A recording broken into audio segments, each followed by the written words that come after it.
A King and a Court of Fools by H. Ryan. Written by Larry Enright and read by Larry Enright. Copyright 2011, all rights reserved.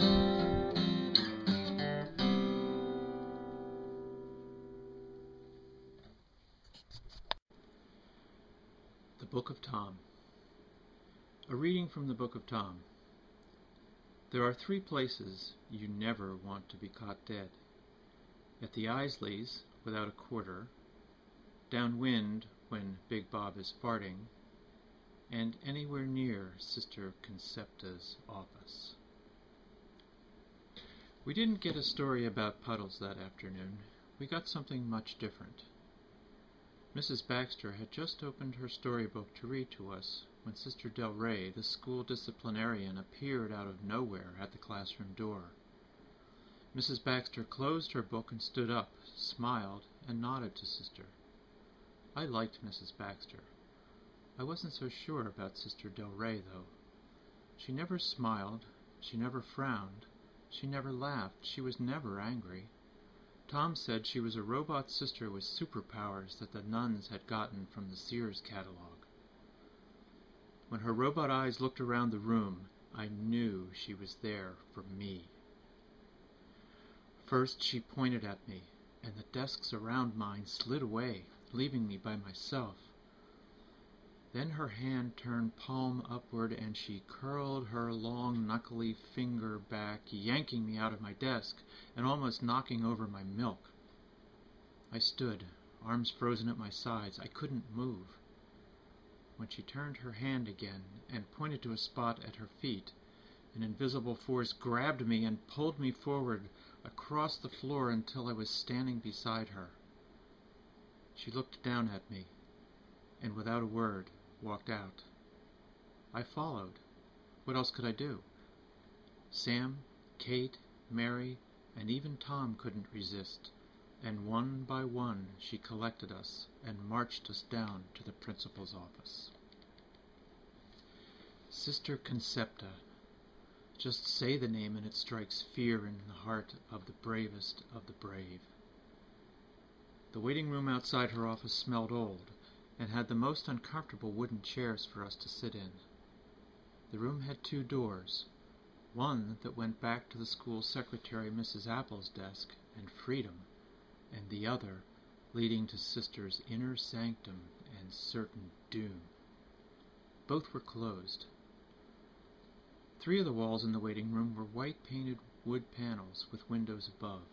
Sister Concepta's wall was faded yellow plaster, covered with portraits of the principals before her at St. Catherine's.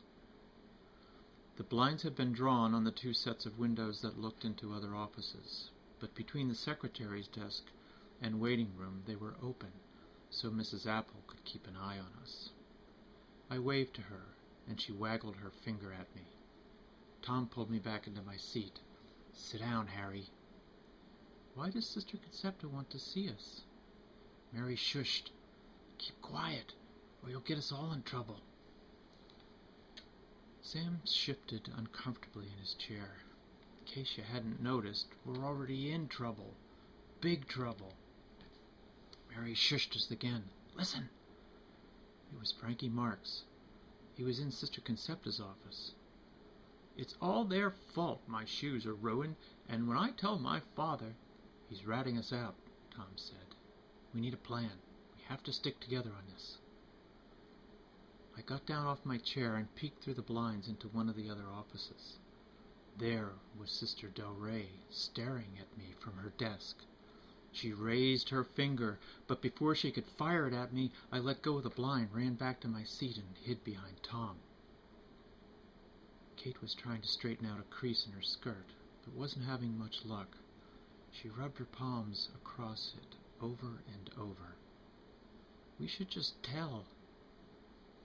Tom looked up to make sure Mrs. Apple wasn't watching and whispered, "Tell what?" Sam gave up on trying to pry loose a piece of gum someone had stuck to the underside of his chair. "Does anyone have a piece of paper? I'm going to write my last will and testament." Kate was rubbing her skirt so hard she was going to wear a hole in it. "We should tell her the truth, Tom." "And squeal? No way." Mary's face scrunched up in that funny way she did when she knew she was right. "But he started it." Mrs. Apple heard her and looked up, and we instantly became statues in different poses in a game of 1, 2, 3 red light. She went back to reading her book. I whispered, "Green light." He started it.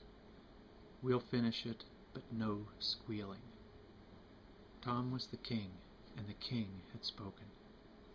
Mary sat up straight. "What was that?" We all turned around toward Sister Concepta's door. There was a grinding, whirring noise, then a creak and a chunk. There it was again. Tom knew what it was. It's a robot machine that chews up kids and spits them into the wastebasket. Sam hid behind the chair back. "If I don't make it out alive, Harry gets my Roy face." Tom didn't like that at all. "You said the Roy face card was mine, and Vernon Law, too."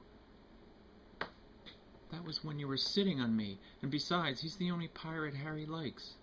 "You little Welsher." "I know you are, but what am I?" Mary looked like she was going to cry. "I don't hear Frankie anymore. I don't like this. Why didn't he come out yet?" "It's a one-way door," Tom whispered. "No one ever comes back, at least not alive." Footsteps. Big, heavy footsteps were coming closer toward the door from the other side. Kate had squeezed herself together in a little ball. "I have to go." "Tommy, did Sister Concepta eat Frankie's brain so he can't talk anymore?" "Frankie doesn't have a brain, Harry." "Then how does he talk?" Something clanked up against the door, something metal, and the doorknob started to move. Tom was the first to turn around and sit up straight. "We're dead ducks. Turn around. Don't look into her eyes, or you'll turn to stone." We followed his lead, sitting like statues with our hands in our laps. The door creaked open slowly. Yellow light from inside Sister Concepta's office spilled out into the waiting room, and the shadow of a giant robot nun inched across the floor under our chairs. "Line up and come inside now, children." The shadow moved back into her office. In unison, we uttered the conditioned response that every child in Catholic grade school makes. "Yes, sister." Tom led the way, and we followed in line around the chairs, through the door, and into the office. There was no talking, whispering, or giggling. We were not allowed to look up and not allowed to look around whenever we were lined up at school. We were to look at the feet of the person in front of us, pay attention at all times, and walk in humility before God. When Tom stopped, we stopped. When he turned right, we turned right. And there we were, face to face with Sister Concepta. She was seated at an old wooden desk. Behind it, the afternoon sun filtered in through a large open window, bathing the yellowed walls, wooden filing cabinets, desk and bookcase in a warm, comfy glow. She wore the traditional habit of the Sisters of St. Joseph, black tunic and veil and white wimple. Round, wire-rimmed glasses sat low on her nose. Her hands were folded on the desk. "Well," she straightened a stack of catechisms that didn't appear to need straightening. A fan on top of a bookshelf whirred busily back and forth. Hanging above it was a photo of Sister Concepta when she was much younger, a crucifix and a picture of Jesus. I pointed to the picture. "Sister, why doesn't Jesus take that crown of thorns off? Doesn't it hurt?" Tom looked down at me. "Ixnay." She studied the picture for a minute. "It's to remind us that Jesus suffered for us." "But who kisses his boo-boos?" She got up and went over to the other window, turning on something none of us had noticed before. The robot machine that chews up kids and spits them into the wastebasket. It had a big crank on the side and a wastebasket next to it. It made a grinding, whirring noise, and then a creak and a chunk. As she turned the crank, and a sheet of paper came out the side and dropped into the wire basket attached. She turned it again, and another sheet dropped into the top of the first. We all held hands. If we were going to die, we were going to die together. Sister Concepta sat down again. "Thomas Ryan, I'm very disappointed in you." I'm going to give you the same mimeograph I gave Francis Marks. I expect it back in my office tomorrow morning before school, completely filled out. Tom took the paper. Yes, sister. Kate took a bold step forward. Sister, don't you even want to hear our side of it? I already know your side of it, Catherine. I received a phone call this morning from Mr. Smithwell. He was the one who drove the car through that puddle. He saw the whole thing. He called to make sure you children were all right and to tell me that the patrol boy at the corner of Willow and Rockwood was the cause of it all. Then why are you punishing Tom? Sister Concepta's frown pushed Kate back into line. Jesus teaches forgiveness, not revenge. He teaches us to turn the other cheek, not get back at the one who wronged us. This punishment is to help Tom remember that lesson. I couldn't believe it. You're not going to feed us to the robot machine and eat our brains? Who told you that, Harry Ryan? I looked up at Tom, and Sister Concepta's stern gaze fell on him. I should have known. Thomas, whatever am I going to do with you? Sister Concepta's office, like the waiting room, had 2 doors. She dismissed us and pointed us through the second door. It led directly to the hall around the corner from her office. We closed it very carefully. You knew! All that time and you knew! Kate was mad. This is all your fault. I nearly peed myself. Hey, who saved you from the tidal wave? Tom saw Frankie down the hall and turned his back toward him. He stuffed Sister Concepta's punishment into his book bag. Mary was ready to cry again. Why didn't you tell us? Geez, I'm sorry. I was just having some fun. I pulled on Tom's sleeve. Frankie had come up behind him. That was a dirty, rotten trick, Ryan. These are all leather shoes, and you ruined them. Tom looked Frankie in the eye. We all thought he was going to deck him. That would have gotten him expelled, and that would have been the end of the Caswells. But Tom surprised us all, even Frankie. You're right, Frankie. It was a dirty, rotten trick, and I'm sorry. I'll pay you for them. How much were they? They were $13.95. Sam whistled. Mary started to whisper in Tom's ear that we didn't have anywhere near $13.95 in the gang treasury, but he stopped her.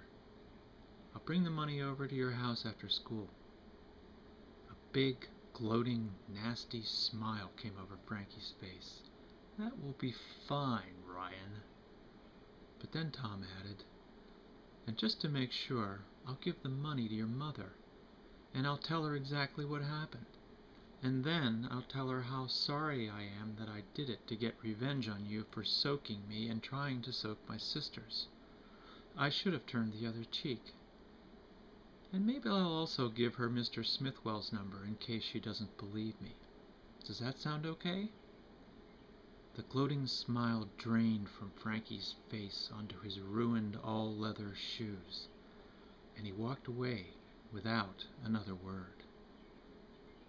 Would you have snitched on him like that? Sam asked. Tom rolled his eyes. Heck no, I'm no squealer. A reading from the Book of Tom, as revised by Harry. There are 3 places you never want to be caught dead. At the Isleys without a quarter, downwind when Big Bob is farting, and anywhere near Tom after he's been in Sister Concepta's office.